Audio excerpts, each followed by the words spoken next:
Weather Service in Chicago has issued a severe thunderstorm warning for East Central Winnebago County in North Central Illinois, Boone County in North Central Illinois, until midnight. At 11:04 p.m., a severe thunderstorm was located over Loves Park, moving southeast at 25 miles per hour. Hazard, 60 miles per hour wind gusts.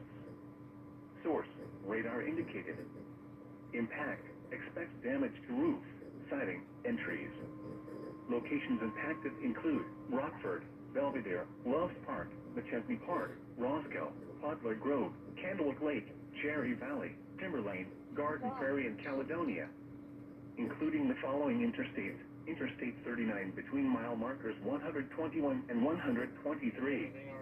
Interstate 90 between mile markers 5 and 31. This includes Boone County Fairgrounds, Rock Cut State Park, Rock Valley College, Rockford Rivets Baseball, and Rockford Speedway. For your protection, move to an interior room on the lowest floor of a building.